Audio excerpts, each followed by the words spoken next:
Votre émission, comme vous le savez, qui débat toutes les semaines de l'actualité nationale, internationale, avec des confrères donc de la presse aussi nationale, internationale. Aujourd'hui donc nous allons nous pencher sur 3 thèmes importants, l'affaire ou bien les affaires ArcelorMittal et Petrotim.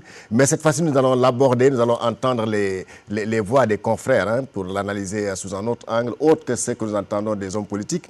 Et nous allons aussi parler de cette affaire, comme on appelle la paix des braves aux États-Unis, entre Cuba et les États-Unis. Il y a un dégel actuellement. On dépasse un peu cette crise des nerfs entre ces 2 pays-là. Et donc, si nous le pouvons aussi, nous allons parler de la... Actuellement, c'est la cacophonie. Nous entendons même certaines voix autorisées au sein de cette mouvance présidentielle qui demandent en tout cas l'exclusion de certains alliés. Alors, pour parler de tout cela, nous recevons sur ce plateau messieurs des journalistes, d'éminents journalistes. Je veux citer monsieur Kadiali Diakité, il est journaliste écrivain. Monsieur Diakité, bonjour. Bonjour. Avec lui sur ce plateau, nous recevons aussi monsieur Momar Ndiaye, il est journaliste, directeur de publication du Témoin, éditorialiste à Sen Plus. Monsieur Ndiaye, bonjour. Bonjour. Alors, l'affaire Petrotim, ArcelorMittal, on en parle beaucoup, les politiciens en parlent. Mais alors, jusque-là, quel peut être le rôle donc des journalistes sénégalais dans cette affaire-là, M. Diakité? Merci de m'avoir reçu dans cette émission pour parler de ce sujet-là. C'est un sujet quand même qui est assez intéressant du point de vue des médias d'une manière générale. Ce que je peux dire dans ce domaine-là, c'est que le débat qui a cours actuellement, c'est du domaine du champ politique. Et le champ politique est un champ assez sensible et souvent assez confus. Et quand la presse doit s'en saisir, elle doit s'en saisir avec beaucoup de précautions, mais également avec beaucoup de rigueur. Et cette rigueur-là, souvent, elle fait défaut parce que la plupart des médias qui opèrent sur le champ public sénégalais utilisent des journalistes peu expérimentés. Pour la plupart, je ne dis pas pour tout le monde, mais pour la plupart. Or, c'est des questions qui sont tellement sensibles qu'il faut des journalistes expérimentés pour les traiter et voir le fond, les non-dits, aller même derrière les déclarations des politiciens. C'est-à-dire faire carrément de l'investigation. De l'investigation, mais surtout avoir une approche journalistique beaucoup plus professionnelle qui permet au public de connaître la vérité. Parce que vous savez, le monde politique, c'est un monde mouvementé, très mouvant. Et c'est un monde où les gens se jouent à cache-cache. C'est un jeu de chat et de la souris. Alors, quand vous êtes dans un monde comme ça, il faut savoir faire la part des choses. Il faut savoir faire un peu preuve de discernement pour voir où se trouve la réalité des faits et pouvoir les rapporter au public qui a un besoin d'information réelle. Parce que l'information, ce n'est pas seulement ce que les gens montrent ou ce que les gens veulent qu'on voit. Mais l'information, se trouve au-delà même de ce que les gens veulent qu'on voit. Dans un premier temps, c'est ce que je peux dire en attendant d'avoir... Momar Seyni, est-ce que la presse dans cette affaire-là, parce que c'est le flou total, c'est des sons discordants, que ce soit du côté de la mouvance présidentielle que du côté en tout cas de l'opposition, est-ce que le rôle de la presse doit pas être en tout cas d'aller au-delà de des communiqués qu'on nous envoie? Bien, je pense qu'il faut quand même voir cette affaire-là sous l'angle de la nature de notre système institutionnel d'information. Nous sommes dans un système institutionnel d'information de type libéral où quand même la presse fait un exercice libre de son métier. Les journalistes, les quotidiens sont choisis en fonction de ce qu'eux-mêmes veulent être, en fonction de leur statut. Et la presse publique en parle comme en parlerait la presse publique naturellement, en donnant évidemment plus la parole à l'État et aux différents responsables de l'État, que ce soit les ministres des Finances, le Premier ministre récemment, et bien entendu le frère du... La presse privée en parle aussi librement, plus ou moins, avec les affinités qu'elles peuvent tisser avec un peu la société politique. Nous sommes dans une société médiatique complètement éclatée où, à cause ou grâce à la diversité des différents organes, chacun traite l'angle de l'information sous l'angle qu'il veut. De ce point de vue-là, on n'a pas grand-chose à reprocher à la presse sénégalaise. Comme l'a dit tout à l'heure mon ami Diakité, mon ami Kadiali, la presse a 2 fonctions. La première fonction, c'est une fonction informative. Elle relaie l'information correctement. Elle dit tout ce qu'il y a à dire. Wade a fait sa conférence de presse, tout le monde y est allé. Toute la presse l'a couverte, même la presse publique, un petit peu. Et aujourd'hui, la presse privée également l'a couverte normalement. Il y a maintenant le second aspect de la question qui est l'investigation. Comme vous l'avez dit tout à l'heure, mais il faut avoir la capacité d'investiguer. Il faut simplement pas vouloir investiguer, il faut avoir la capacité. Est-ce que la presse a accès aux sources ou est-ce qu'elle a essayé d'avoir accès à la source pour aller chercher l'information, pour essayer de faire une investigation, pour éclairer les gens? Je pense qu'elle a pu faire tout ce qu'elle a pu faire. C'est-à-dire, elle a exposé les points de vue des uns et des autres. Elle a permis à l'opinion de se faire au moins une idée globale sur les enjeux de cette affaire. Il faut maintenant qu'elle aille utiliser les moyens qu'elle a, qui sont des moyens très faibles, pour aller chercher la vérité à Paris, dans les différents centres de décision. Et ça demande beaucoup de moyens. Et ça demande beaucoup de moyens, ça demande aussi beaucoup de capacités, comme l'a dit Kadiali. C'est difficile, mais je pense que globalement, la presse a fait son travail, qui est au moins de permettre à ceux qui détiennent l'information de l'exposer. Ouad d'abord, à lui seul, qui s'est exprimé dans la presse, que tout le monde a repris, et également le Premier ministre qui a vraiment communiqué très largement. Maintenant, qu'est-ce qu'on veut de plus? Je dis encore une fois, la presse est le reflet un peu de notre société médiatique, dans sa diversité. Voilà, M. Diakité, alors, vous vous êtes fait une idée en tout cas de ce qui s'est dit jusque-là. Alors, c'est quoi votre idée dans cette affaire-là? Bon. Est-ce que moi j'ai une idée? En tant que journaliste, je m'en tiens à ce que je vois, ce que je constate, les flux qui me parviennent. En tant que journaliste, ce que je peux relayer. Absolument. Mais je dis toujours, au-delà de ces faits, parce qu'il ne faut pas oublier qu'on est sur le champ politique. Le politicien, c'est celui qui a pour vocation de manipuler l'opinion et de vouloir même manipuler les journalistes qui sont là pour relayer cette information. Pour relayer l'information au niveau de l'opinion. Et de ce point de vue, il va falloir que le journaliste soit vraiment armé de sorte qu'il ne puisse pas être embarqué dans cette manipulation au point d'oublier que son auditoire ou son lectorat a besoin d'informations réelles. Le drame au Sénégal, c'est qu'on a toujours laissé le champ libre aux seuls politiciens sur la scène publique, en tout cas dans le monde des médias. Quand il y a un sujet intéressant qui apparaît, quand il y a un sujet délicat ou en tout cas un sujet d'intérêt national qui est agité, on laisse seulement la parole aux politiciens. Mais qu'est-ce qu'il y a à ne pas dépasser un peu les politiciens et aller voir des experts qui peuvent nous éclairer sur ces questions-là avec des arguments irréfutables? Qu'est-ce qu'il ne faut pas aller voir les acteurs principaux pour les interroger et faire apparaître Et c'est comme on dit, il y a un problème d'accès aux sources et aux bonnes sources. La source n'est pas seulement les politiciens. Et les politiciens, dans leur combat politique, dans le combat de tous les jours. Et c'est ça le grand drame au Sénégal. Et comme on dit au Sénégal, le grand danger aussi, c'est que la plupart des médias, je le dis, ils font leur boulot, comme le dit Momar Seni Ndiaye, mais ce boulot reste encore à faire et à parfaire. Parce que la plupart du temps, on est un peu... on est un peu emporté par ce phénomène sénégalais qui dit il n'y a pas le recul nécessaire pour aller au-delà de ce qui se dit. Voilà, alors donc là, il faut vraiment qu'on aille au-delà de Reul Dena. Reul Dena, ça ne veut pas dire forcément Dena. Absolument. Et le Reul là aussi, c'est quoi? Qu'est-ce qu'il a fait Reul et sur quoi il a fait Reul et avant de dire Dena? Donc tout le problème est à ce niveau-là. Le journalisme, c'est quand même quelque chose de sérieux, de très important parce qu'on forme et on formate l'opinion nationale et internationale, et on doit le savoir. Et je pense que dans ce cas précis, il y a eu un déficit d'information, un déficit de transparence depuis les régimes précédents, de Senghor à Diouf jusqu'à Wade et jusqu'à Macky Sall. Il y a eu quand même un déficit d'information, de transparence sur des sujets clés, des sujets importants qui intéressent la vie de la nation sur le plan économique, sur le plan social et sur le plan culturel. Mais l'aspect politique également est intéressant, mais ici, ce qui domine le plus, c'est l'aspect politique-politicien.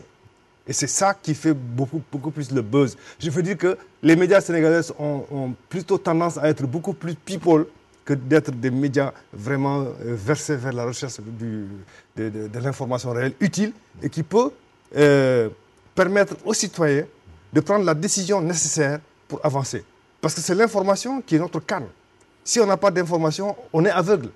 Chaque jour, quand on se réveille, la première denrée qu'on cherche, c'est l'information. C'est une denrée de consommation courante, mais c'est également une denrée stratégique. Et cette denrée-là, on ne doit pas la traiter n'importe comment. Absolument. Moi, je dis, les médias font leur boulot, mais ça reste encore à parfaire. Et c'est lié un peu au caractère institutionnel de la plupart de nos médias, aussi bien privés que publics. C'est lié également à l'environnement économique, mais c'est lié également au mental des citoyens sénégalais. Parce que les médias, dans le contexte où ils se trouvent, ils ont besoin de se développer, ils ont besoin de se nourrir, ils ont besoin d'exister. Et pour exister, il faut qu'ils fassent ce que le public attend d'eux. Et des fois, quelque part, ce que le public attend d'eux n'est pas forcément ce que l'on montre aujourd'hui. Surtout dans ce cas d'espèce, alors le public souhaiterait peut-être entendre d'autres sons de cloche, surtout le son de cloche de la presse. Étant donné qu'on est regardez le mur du son, le mur des images, ou bien regardez un peu les médias. Mais la plupart du temps, qu'est-ce que vous voyez? C'est toujours les mêmes acteurs que vous entendez parler sur tous les problèmes de la vie, comme s'il n'y a que eux au Sénégal. Mais c'est ça le drame au Sénégal. Il faut qu'on arrive à vraiment réfléchir à tous ces aspects-là et qu'on arrive à dépasser un certain nombre de faits divers, un certain nombre de mises en scène ou en tout cas de théâtralisation de la vie publique pour qu'on aille au fond des choses. Au fond des choses. Voilà, justement, il faut qu'on aille au fond des choses. Monsieur Ndiaye, alors le Premier ministre Wade a parlé, le Premier ministre Monsieur Macky Sall aussi a parlé, son Premier ministre est sorti récemment il y a une semaine pour donner sa version, mais là on est carrément dans un dialogue de sourds. Alors d'après vous, qu'est-ce qui se passe? Qu'est-ce qui se passe, c'est qu'il y a effectivement deux parties. Il y a d'un côté Wade qui a des motivations probablement personnelles pour sortir cette affaire, dont il avait probablement connaissance depuis très longtemps et qui vient de sortir maintenant. Ce qui prouve qu'on doit se poser des questions véritablement sur ses motivations. Parce que s'il attend aujourd'hui, 2 ans après qu'il a quitté le pouvoir pour en parler, c'est peut-être parce qu'il fonde. Mais je dis heureusement qu'il en a parlé. Parce que s'il ne l'avait pas soulevé, probablement qu'il y aurait une bonne partie de cette affaire qui échapperait à notre attention.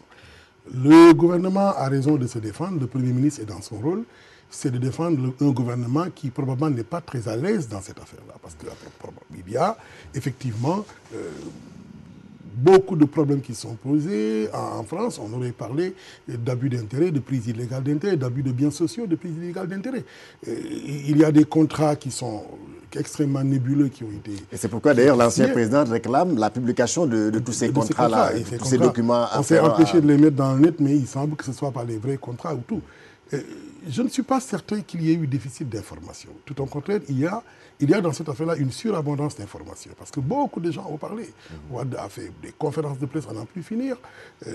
Sall a répondu également. Le Premier ministre a convoqué toute la presse. Et cette information a été placée en boucle à la RTS. Il y a une surabondance d'informations au point que, comme on dit, quand il y a surabondance d'informations, l'information devient aveuglante. Absolument. Aujourd'hui, maintenant, il est temps que la justice, à mon avis, se saisisse de cette affaire. Parce que quand même, la société politique a parlé, chacun s'est défendu. Il faut que la justice se saisisse de cette affaire et nous dise évidemment qu'est-ce qui s'est passé.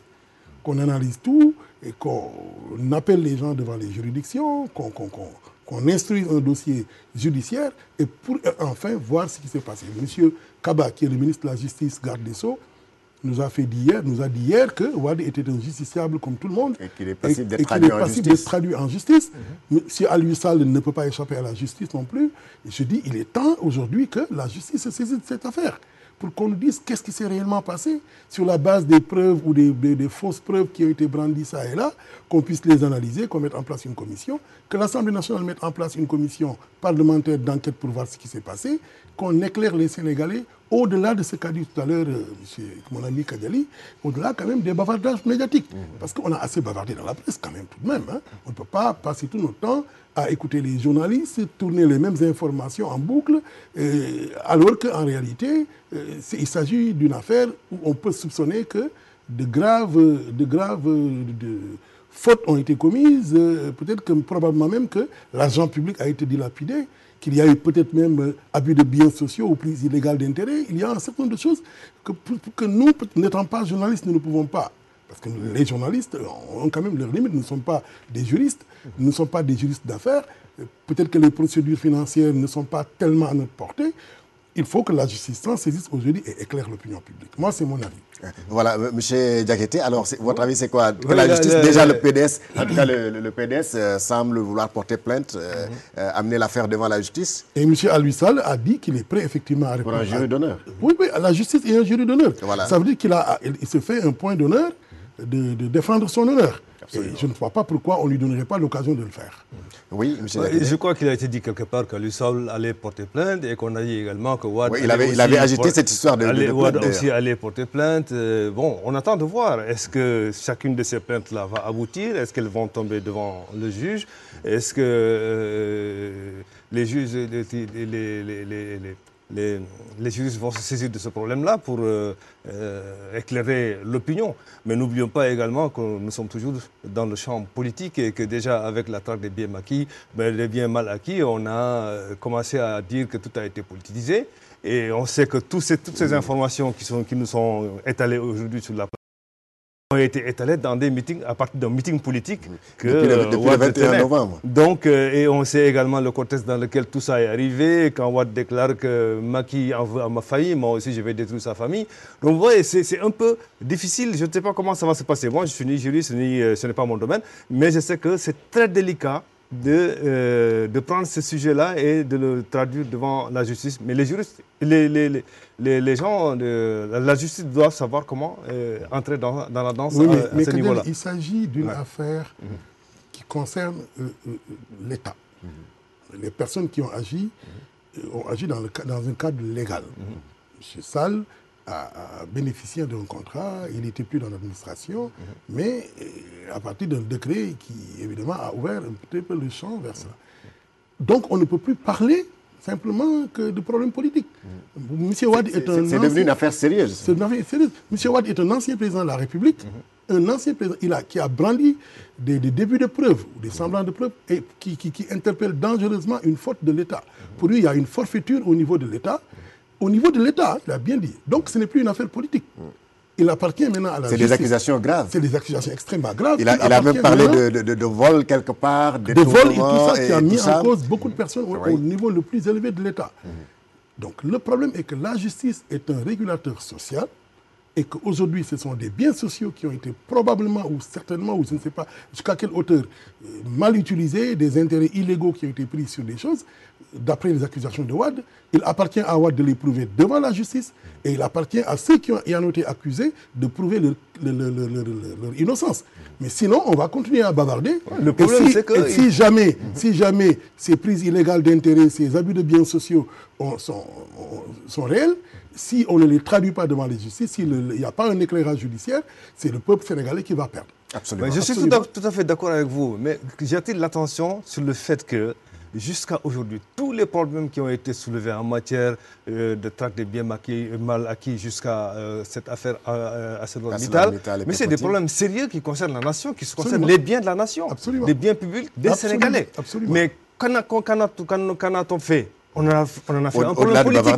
On en a fait des problèmes politiques. Et celui-là aussi risque d'être un problème politique. C'est là où se trouve ma crainte. Surtout que les est-ce qu'on ne va pas encore soupçonner la justice d'être à la solde du pouvoir, instrumentalisée par le pouvoir? Non. Vraiment, je pense que si la justice se saisit elle-même de ces problèmes-là, est-ce qu'elle ne va pas être encore accusée d'être actionnée par le pouvoir? Il y a deux personnes qui doivent être entendues. C'est Maître Wade et M. Aliou Sall. Le président de la République, il est protégé par son immunité. Ça, c'est dans l'affaire Petro-Tim. Petro-Tim, par exemple. Mais M. Sall, le président de la République, n'est pas en cause. Il est de toute façon protégé par l'immunité, il n'est pas question d'aller au-delà de cela. Mais je veux dire, il y a des accusations graves qui ont été faites et sur l'argent qui peut être éventuellement de l'argent public, il faut absolument que la justice maintenant s'en saisisse. Les journalistes ont fait leur travail. Ils ont permis à tout le monde de s'exprimer. Personne, ni M. Wade, ni M. Sall, n'a été empêché de s'exprimer. Ils ont fait les analyses qui les engagent. Ils en ont tiré des conclusions qui les engagent. Aujourd'hui, que la justice s'en saisisse. Il y a une personne qui a été accusée d'abus de biens sociaux. Cette personne va être entendue par la justice. Comme Karim Wade est aujourd'hui entendu par la justice. Je crois que c'est clair. La CREI, c'est quoi? La CREI est fondée sur deux principes fondamentaux. C'est d'abord l'inversion de la charge de la preuve et ce qu'on appelle les dénonciations. M. Wade a dénoncé M. Sall en disant qu'il a accusé de choses extrêmement... Par la CREI. Tout à fait. Oui. Et aujourd'hui, M. Sall se fera un point d'honneur de dire on m'a accusé de ceci et de cela, je n'ai pas payé les 60 milliards, la preuve, je n'ai rien qui correspond à un enrichissement de 60 milliards. Et les choses sont claires, tout le monde s'en va. Le débat est clos. Mais si ce débat n'est pas fait, si la CREI ne se saisit pas de cette affaire, elle aura forcément une approche partiale, parce que M. Karim Wade et d'autres personnes sont poursuivies aujourd'hui pour enrichissement illicite sur la base de dénonciation. Absolument. Mais au-delà de tous ces aspects-là, je pense que les médias sénégalais restent toujours sur le fin en matière d'information sur l'action publique. Et ça, c'est très important.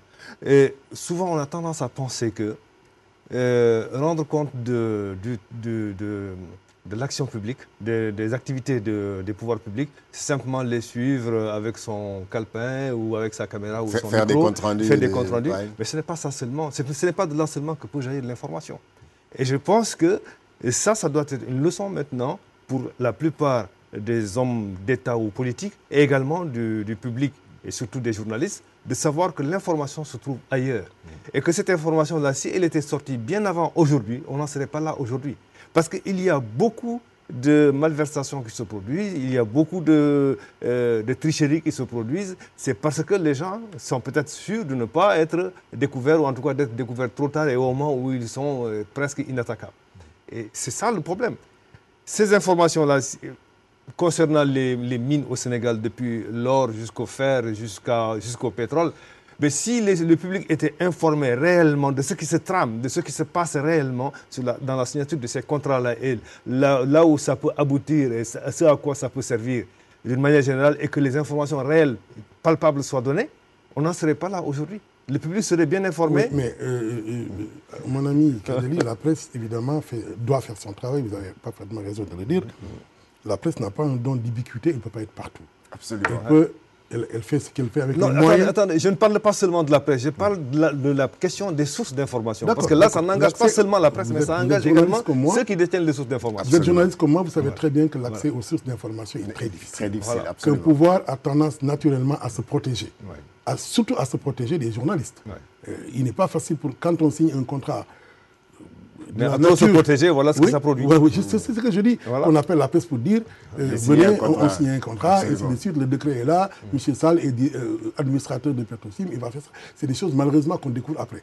Vous n'avez pas parfaitement raison de le dire. Depuis 2 ans, on parlait justement de cette société Petrotim qui appartiendrait ou dont l'autre serait administrateur. Personne n'a essayé d'aller au-delà parce que peut-être que personne ne pouvait penser tout ce qu'il y avait derrière. Il a fallu que Wade soit vraiment dans la situation de révéler, de faire ses révélations parce que son fils est coincé, pour qu'on sache. Maintenant, est-ce que c'est Wade qui est fautif, ou disons que Wade a caché l'information volontairement pour s'en servir éventuellement contre le pouvoir? On peut le penser. Si Karim Wade n'était pas en prison, aujourd'hui, personne ne saurait ce qui s'est passé. Et c'est pourquoi il dit d'ailleurs qu'il détient d'autres informations. De destruction. Ça veut dire tout simplement c'est ça qui est grave par rapport au public sénégalais, par rapport mais la presse n'a pas le don sénégalais. d'ubiquité, elle ne peut pas être partout. Voilà. Elle essaie de faire, surtout la presse sénégalaise, la presse dans les pays en voie de développement, c'était une presse pauvre. Elle a difficilement accès à l'information, elle n'a pas les moyens souvent de les vérifier. Elle est obligée de se débrouiller. Je ne défends pas mes confrères, mais je sais que c'est très difficile. Et nous sommes dans un système où vous avez à la fois une société politique, une société civile, et l'État, et de l'autre côté le peuple. Mais si chacun joue son rôle, évidemment ces choses-là peuvent être révélées. Tout à fait. Et tout le monde doit être au courant. Mais si au niveau de l'État, les gens ne sont pas transparents, on n'ouvre pas les sources aux journalistes pour qu'ils viennent y accéder. Voilà. Si les journalistes n'ont pas les réflexes qui leur permettent d'aller chercher l'information, même quand elle est cachée. Si la société civile, au lieu d'être l'antichambre pour aller au pouvoir, joue véritablement son rôle, un rôle de révélation, en ce moment-là, si les magistrats qui sont là ne se saisissent pas ou ne s'auto-saisissent pas en tant que ministère public pour dire, écoutez, il y a des problèmes, comment on doit les amener, comment on doit les judiciariser, évidemment, si personne ne joue son rôle, il est facile maintenant de dire aux journalistes, vous n'avez pas fait votre travail. Avec tous les si que vous venez d'énumérer, c'est là où je voulais en venir, et voilà le résultat que ça produit. Je dis, nous sommes dans une société où chacun doit faire son travail. Absolument. La justice doit faire son travail, les journalistes doivent faire le leur, l'État aussi, mais également la société civile. Mais Forum Civil, combien de fois ils ont soulevé des lièvres? La presse se contente de relier ces informations et de s'en arrêter là. Là, vous avez parfaitement raison de le dire. Il y a d'autres aussi, la RADDHO, même si après, il y a une évolution, ce que vous savez. Bien entendu, si chacun ne fait pas son travail, il est facile maintenant de dire aux journalistes de s'auto-flageller en disant, les journalistes, vous ne faites pas votre travail. Moi, je trouve que la presse sénégalaise fait son travail. Elle fait ce qu'elle fait, dans la mesure des moyens qu'elle a, avec ses faiblesses, avec ses limites, mais avec son enthousiasme aussi. Et il faut que chacun fasse son travail. Voilà, justement, on va évoluer un peu. Cette affaire d'ailleurs a sémé un peu, je ne dirais pas la pagaille, mais un peu la cacophonie, pour ne pas dire le malaise au sein de la moisse présidentielle. M. Diakité, vous avez suivi une partie, en tout cas de la moisse présidentielle, adressée notamment à Beno Sigui Sénégal, qui a tenu une conférence des leaders pour demander à M. Macky Sall de publier tous les documents, comme l'exige le président Wade. Et cela a été mal vu du côté, en tout cas, de l'APR, qui soupçonne un peu une trahison de ses alliés. Vous savez, une affaire comme ça ne laisse personne tranquille. Ça, évidemment, il est normal de s'attendre à une telle situation, mais dans tous les cas, je pense qu'au Sénégal, on doit penser maintenant et davantage à savoir comment informer et informer réellement le public pour ne pas avoir à vivre ce genre de désagréments. Évidemment, c'est des situations qu'on vit partout, dans le monde entier. Même dans les pays développés, on le vit. Mais le drame de nos pays africains, c'est un peu aussi le fait que ce genre de situation, on en fait comme un programme politique qui est mis sur la place publique. Dans les pays développés, les problèmes de concussion ou de corruption ou en tout cas de détournement, ça existe partout. Il n'y a pas un pays où ça n'existe pas. Mais les gens le traitent d'une autre manière. Et on ne le traite pas aussi sur la place publique, comme on dit, que l'argent n'aime pas le bruit, comme on dit. On ne le traite pas sur la publique et sur la place publique. Et quelque part, tout ce qui se passe aujourd'hui au Sénégal, ça n'arrange personne. Ça n'arrange pas les Sénégalais, ça n'arrange pas le Sénégal, et ça n'arrange pas le pouvoir, ça n'arrange même pas l'opposition. Parce qu'en fait, c'est tout le Sénégal qui est pratiquement mis en danger et qui est un peu affecté par ce phénomène qui défraie la chronique dans le monde entier et qui fait que le Sénégal est vu autrement. Bon, on peut le voir également sous un autre angle. Ça veut dire que le dynamisme de la démocratie, des libertés et tout ça là. Mais au-delà de cette dynamique de liberté et de la démocratie, il y a l'aspect négatif de la chose qui fait qu'aujourd'hui, on est dans un peu le chamboulement et la grande débandade, quoi. Voilà, M. Diaye, au-delà donc de la classe politique, ça a un peu secoué même la mouvance présidentielle. Vous avez suivi ces accusations, ces soupçons de trahison au sein de Benno Bokk Yakaar. Alors, selon vous, quelle doit être en tout cas la posture ou la position des alliés dans cette affaire-là? Oui, mais je pense que ce problème-là est à la fois, il est à la fois intéressant et peut-être un peu surdimensionné à mon avis. À chaque fois que des alliés se bouffent le nez, comme on dit, ça fait toujours sourire. Et quand c'est au niveau de Beno Sigui Sénégal, évidemment, ça prend une autre ampleur. Mais moi, quand ce genre de situation se pose, je me pose toujours 3 questions sur ces personnes qui posent ces questions. Qui sont ces personnes? Qui est Mahmoud Saleh? Qui est Aminata Touré?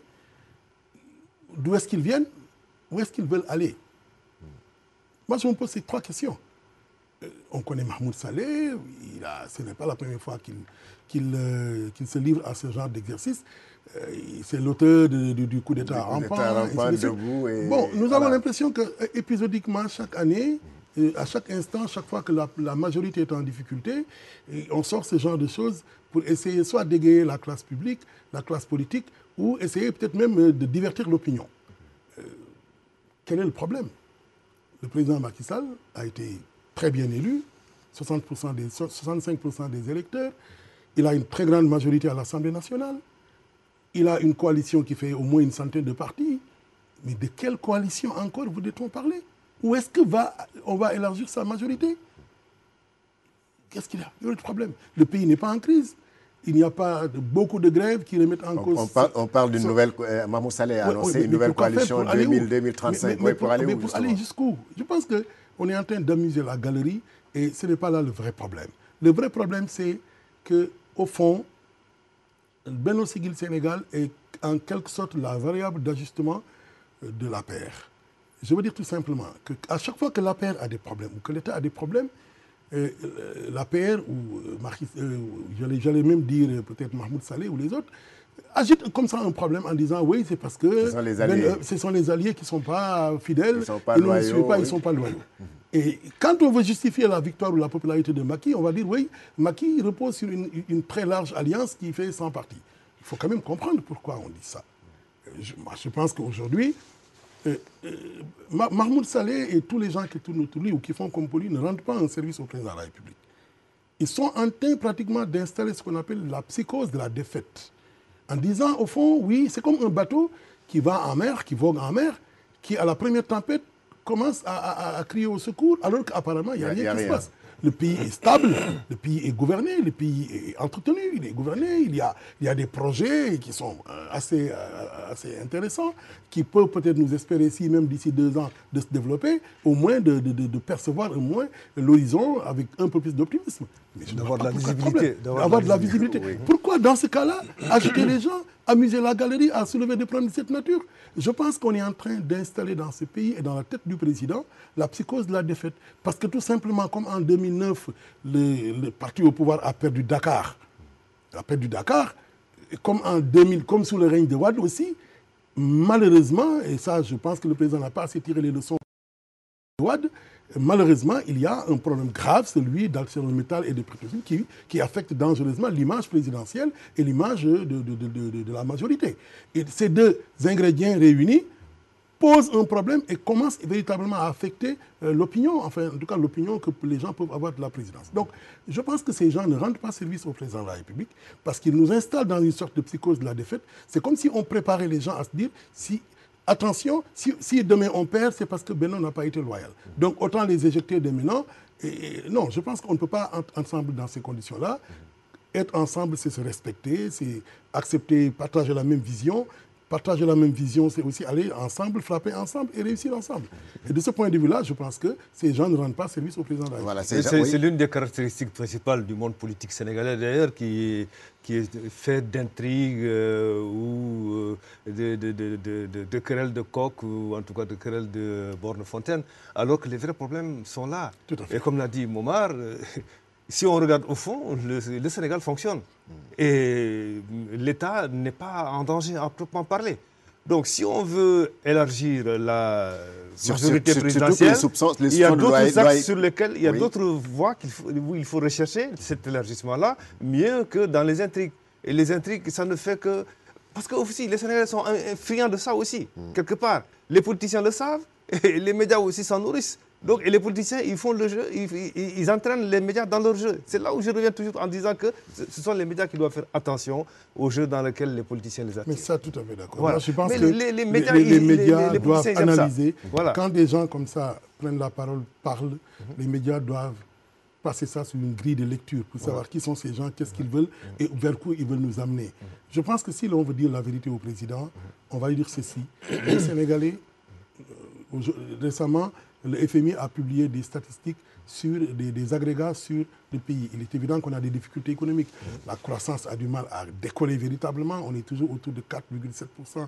C'est encore suffisant. C'est un des taux de croissance les moins élevés dans la sous-région. Même le Burkina a déjà plus de 6% de taux de croissance. La Côte d'Ivoire est à 8% de taux de croissance.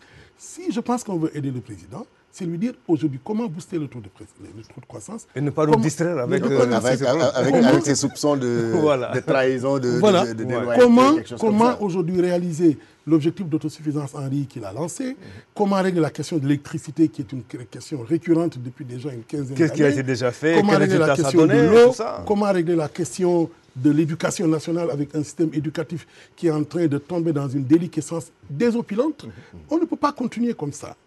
On ne peut pas continuer comme ça à regarder le pays sur ses fondamentaux s'effondrer et divertir les gens avec des discussions de les vrais problèmes sont là. Les vrais problèmes, le président les vrais problèmes sont là, il faut les disséquer. Il est en train de... Et donc là, M. Diakité, là c'est maintenant le rôle de la moisse présidentielle de s'éloigner en tout cas de ces querelles de chapelle. C'est là où je dis aussi quelque part que l'État a un problème de communication. Parce que la communication au niveau de l'État... Il y a beaucoup de journalistes. Hein? Oui, mais ce n'est pas seulement les hommes. C'est vrai que les hommes, il y a des hommes qui sont bien formés, il y a des hommes qui ont une bonne tête, mais c'est une question de stratégie, une question d'abord de structure, ensuite de stratégie de communication. Et c'est important de le dire. Et les gens pensent que c'est le griotisme qui est vraiment l'information qui permet de rendre visible et ses démembrements dans leur action. Non.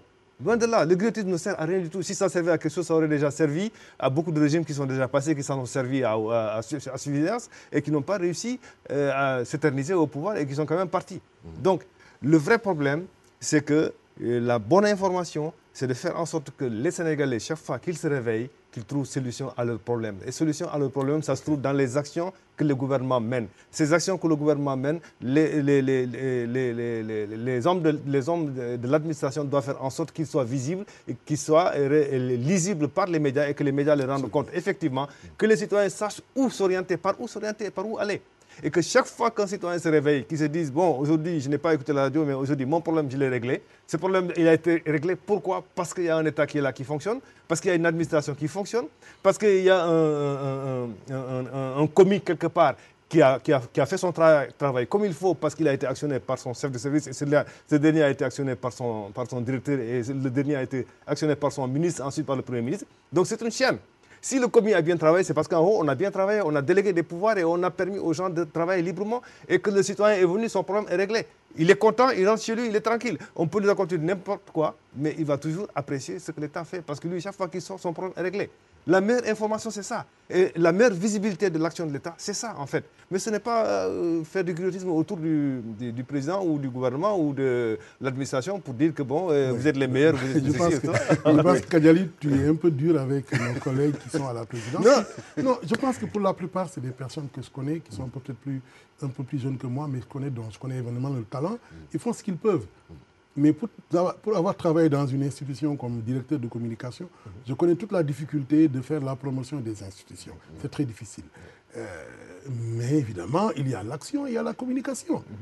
Quand il n'y a pas d'action visible, c'est difficile de rendre visible ce qui n'est pas visible. Absolument. Mais la matière première de la communication, c'est quoi? C'est l'action. Oui, mais c'est ce que je dis. Voilà. Il faut que le gouvernement aussi pose des actes précis, nous montre comment il est en mesure de résoudre ces problèmes pour qu'on puisse communiquer dessus. Autrement, c'est difficile. Le reste, c'est de la stratégie. C'est comment organiser l'information, la communication, pour qu'elle ait de l'impact. D'accord, ça, c'est de la stratégie. On la connaît ou on ne la connaît pas. Même quand on la connaît, on n'est pas sûr de réussir. Mais je pense que les gens font ce qu'ils peuvent au niveau de l'entourage du président, au niveau de la communication présidentielle, au niveau de la communication gouvernementale.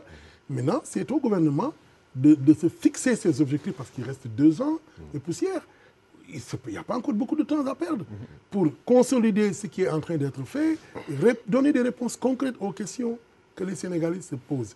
Aujourd'hui, dans votre station, vous avez montré récemment, aujourd'hui je crois même, les agriculteurs de la vallée qui se plaignent parce qu'on n'arrive pas à acheminer, à organiser la filière de production de riz pour la vendre. Or, le président s'est engagé sur l'autosuffisance alimentaire en 2017. Mais je trouve qu'il y a quand même un problème. Jusqu'à présent, certaines personnes, des spécialistes, avaient estimé que cet objectif n'était pas réalisable. Je regrette, mais l'histoire est en train de leur donner raison. Parce que le minimum qui est fait ne peut pas être déjà, le produit ne peut pas être acheminé vers Dakar et on ne trouve pas acquéreur. Je pense que si on doit aider le président, c'est dans ce sens-là. C'est comment résoudre ces problèmes pour lui permettre en 2017 de dire « Je vous avais promis l'autosuffisance alimentaire, eh bien, elle est là. En veux-tu, en voilà. » Et plus de problème. Et si on le fait dans tous les secteurs, je vous avais promis de régler la question de l'électricité, eh bien, elle est réglée. Je vous avais promis de créer 200, 300 000 emplois. J'ai créé ces emplois. Je dis, c'est comme ça qu'on doit être le président et non pas se mettre à soulever des lièvres un peu partout. À monter des coalitions, fictives. chaque mois. Parce que le président, aujourd'hui, on a dépassé les bords. Où est-ce qu'on va aller? On va aller sur l'île aux serpents. Parce que la coalition du président ne peut pas dépasser les limites actuelles. Absolument. Il y a Macky 2000, il y a Benno... Une méga coalition comme on n'a jamais vu au Sénégal. Il y a une multitude de coalitions, mais pour aller où? Pour aller où? De toute façon, il y aura toujours une opposition. Idriss Seck a quitté la coalition, le PDS est dans son rôle d'opposition, le Bokk Gis Gis est dans son rôle d'opposition. Ces partis vont continuer à s'opposer. S'allier avec le PDS, se perdre Benno Bokk Yakaar, c'est évident, on ne peut pas tout avoir. On ne peut pas être dans la situation du Mali où effectivement il n'y avait pas d'opposition. C'est au président de centrer son action sur les actions, sur la manière dont il va régler les questions que les Sénégalais se posent et les problèmes auxquels les Sénégalais sont confrontés. Voilà, nous allons donc passer au dernier thème de ce débat. C'est les relations entre les États-Unis et Cuba. En tout cas, là, on semble s'acheminer vers la paix des braves, hein, M. Diakité. C'est inévitable. Hein. C'est un processus qui est, je pense, irréversible. Parce que nous nous trouvons dans un village global aujourd'hui où tout le monde se parle, tout le monde se voit, tout le monde communique. Personne ne peut plus vivre en vase clos, ni emprisonné, ni enclavé. Et donc, il faut que les peuples se parlent, il faut que les nations se parlent et que les dirigeants également se parlent. Et je pense que là, à ce niveau-là, la première chose que je vais faire, c'est de saluer le courage de Barack Obama, parce que ce n'était pas évident dans un pays comme les États-Unis d'ouvrir les portes à un Cuba, ennemi, entre guillemets. Cuba, et le débat va se poser encore pour le problème de la question de l'embargo. Mais toujours est-il qu'il faut saluer quand même le courage de Barack Obama dans cette ouverture-là. Et également saluer la pugnacité et la ténacité de Cuba, un petit pays qui était là, à côté du mastodonte américain, qui a tenu tête pendant plus d'un demi-siècle, et qui est resté lui-même. Bon, au-delà des aspects politiques, gauche-droite ou est-ouest, communisme, libéralisme, au-delà de ces aspects, Cuba est un exemple de résistance, un exemple de persévérance. Et aujourd'hui, les Cubains sont des gens qui ont la tête sur les épaules et qui sont bien formés, bien formatés et qui vont savoir entrer dans le monde d'aujourd'hui avec des valeurs qui sont les leurs et qui vont pouvoir partager avec les gens. L'une de ces valeurs, c'est cette capacité de résistance, cette capacité de tenir tête et qui doit inspirer même les pays africains, si je peux le dire. Et comment Cuba a fait pour ne pas être carrément éliminé par le géant américain alors qu'il est pratiquement dans son ventre. Donc là, je dis que quelque part, ce processus, il est irréversible. Le processus de normalisation entre Cuba et... D'autant plus que la guerre Est-Ouest maintenant, la guerre froide, elle est finie depuis longtemps avec le mur qui a chuté à Berlin et puis... Surtout quand on est voisins. L'Union soviétique, même si elle a son identité, bon, plutôt la Russie a son identité, parce que l'Union soviétique a éclaté, la Russie a son identité à elle, mais elle s'est ouverte au monde extérieur et elle a diversifié son économie, elle a libéralisé plus ou moins son économie, elle est dans le marché mondial. Et Cuba aussi peut faire la même chose. D'ailleurs, ça a commencé même avant cette ouverture avec... les États-Unis, on avait déjà senti que Raoul avait fait déjà des progrès dans le sens de libéraliser un peu les choses. Absolument. Et de desserrer un peu les étaux. On voyait les choses venir, Momar, depuis la poignée de main entre Barack Obama et Raoul Castro au funérailles de Nelson Mandela. Oui, bon, il faut dire que c'est le président Carter qui déjà, dans les années 80, les gens ne le disent pas souvent, qui avait commencé cette ouverture. Parce que le président Carter avait déjà, dès ses premières années, levé l'embargo sur les produits pharmaceutiques et les produits alimentaires. Donc, ça, c'était un premier pas. Un premier geste. Et depuis, tous les présidents qui sont venus ont plus ou moins entretenu des relations distantes avec Fidel Castro. Et entre la Maison-Blanche et la Havane, il y a eu beaucoup de coups de fil. Depuis les présidents qui sont succédés jusqu'à présent. Bon, maintenant, effectivement, on ne peut pas dire que c'est une victoire... de Cuba. C'est une seconde victoire de Fidel Castro, parce que comme l'a dit magistralement mon ami Kadiali, Cuba a résisté pendant 52-53 ans. Absolument. Et elle a résisté. Les États-Unis ont utilisé tous les artifices pour gommer ce pays, en encourageant des opposants, l'embargo militaire, l'embargo politique, l'embargo économique. Tout a été fait. Tout a été fait. La baie des cochons, les Américains, c'était quoi? C'est les Américains qui ont armé des mercenaires cubains et qui ont attaqué Cuba. Cuba a résisté, l'Union soviétique a installé ses missiles et a failli les planter sur les États-Unis. C'était un peu le summum de la guerre froide. Et depuis lors, évidemment, les États-Unis sont calmés, il faut dire. Et ils se sont vus ensemble, l'Union soviétique et les États-Unis, pour signer la paix des braves. Et Cuba a continué sa vie dans des difficultés.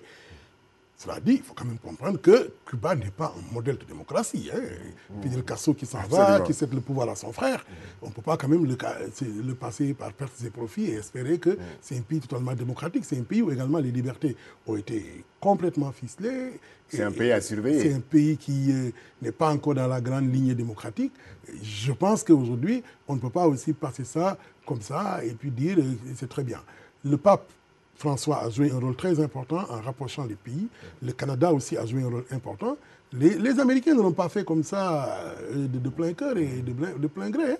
il y a une pression qui n'a jamais cessé de s'exercer sur eux de la part des pays africains, de la part des pays, tous les pays du monde qui ont dit aux Américains, attention, parce que vous ne pouvez pas continuer à maintenir un pays qui est à 150 km de la Floride, comme ça, dans un état... À ce stade, quand même, il faut saluer le courage de Barack Obama. Barack Obama a franchi le pas, mais il faut aussi dire que des pressions ont été exercées. Des pressions énormes, notamment venant du pape. Venant du pape, qui a dit, à un moment donné, on ne peut pas, le pape est argentin. Il a quand même une sensibilité américaine. L'Argentine est une nation bolivarienne, tout comme Cuba. Mais je veux dire, tout ça, c'est quand même important. Que les Américains ne font rien s'ils n'y ont pas intérêt. Aujourd'hui, l'Amérique a bloqué le sucre de Cuba pendant des années. Pendant des années. Ils ont fait un blocus monétaire sur le pesos cubain qui n'avait pratiquement pas de valeur en dehors de Cuba. Et Fidel Castro ferme les yeux sur un tourisme sexuel pour récupérer des dollars qui lui permettront effectivement de financer son économie, son commerce international. Je veux dire que Cuba a été soumis à une très rude épreuve. Aujourd'hui, des personnalités comme le pape sont intervenues, le Canada est intervenu, les Américains aussi trouvent intérêt à trouver un marché important parce que Cuba, même avec ses 11 millions d'habitants, fait quand même partie de l'espace américain. Et aujourd'hui, bon, les choses se passent, mais il faut dire que tout n'est pas encore réglé, contrairement à ce qu'on dit. Il y a un enthousiasme qui est international, mais il faut quand même comprendre que Barack Obama, les démocrates ont perdu la majorité au Congrès et ne l'étaient pas déjà depuis longtemps dans l'autre frange du Parlement. Donc les parlementaires américains sont majoritairement opposés à l'ouverture sur Cuba. Ce qu'on appelle les Tea Party, c'est des partis d'extrême droite qui sont opposés. Il faut compter aussi avec le lobby, et surtout le lobby agricole. Donc cela pourrait avoir des conséquences négatives. Donc il y a les Tea Party, il y a le Congrès, il y a le Parlement américain d'une manière générale qui est opposé à cette ouverture. Or, c'est le Congrès, c'est le Parlement américain qui donne à Barack Obama les moyens de construire ne serait-ce qu'une ambassade à Cuba. Aujourd'hui, Barack Obama ne peut pas construire une case à Cuba s'il n'a pas l'aval du Congrès. Or, le Congrès reste encore majoritairement opposé à cette ouverture. Mais ce Congrès reste sensible également à l'opinion publique, qui, d'une manière générale, est favorable à cette ouverture. Mieux que ça, mieux que ça, au pire, il y a des parlementaires démocrates, donc du camp de Obama, qui sont opposés. Barack Obama n'a pas réussi à faire l'unanimité autour de lui. Il y a des démocrates, des parlementaires démocrates qui disent non à l'ouverture avec Cuba. Donc ça veut dire que le problème est à moitié résolu. Il y a un état d'esprit, il y a une volonté, mais Barack Obama doit se battre encore pour donner corps, effectivement... Pour convaincre d'abord chez lui. Pour convaincre les gens chez lui, convaincre ses propres partisans, parce qu'il y en a encore très nombreux, convaincre le Congrès pour qu'on lui donne les moyens. Parce qu'aux États-Unis, ce n'est pas comme chez nous, où un président de la République peut se lever et dire « je construis une case à Koloban, à Touba ou je ne sais pas ailleurs ». Il a besoin de l'aval du Congrès pour pouvoir construire cette ambassade. Et ne serait-ce que pour ça, Barack Obama n'a pas encore l'appui du Congrès. Donc, voilà, il reste encore des pas à franchir pour Barack Obama. En tout cas, merci, chers invités. Merci, M. Kadiali Diakité, il est journaliste écrivain. Merci à Momar Seyni Ndiaye, il est journaliste, directeur de publication du Témoin. Il est aussi éditorialiste au site Sen+. Merci à Cheikh Tidiane Ndiaye, Elhaj Ndiaye, à Oustaz Hassan Diouf pour la réalisation de cette émission. Merci à vous, chers téléspectateurs. Nous vous donnons rendez-vous la semaine prochaine pour un autre numéro de Actu en 7.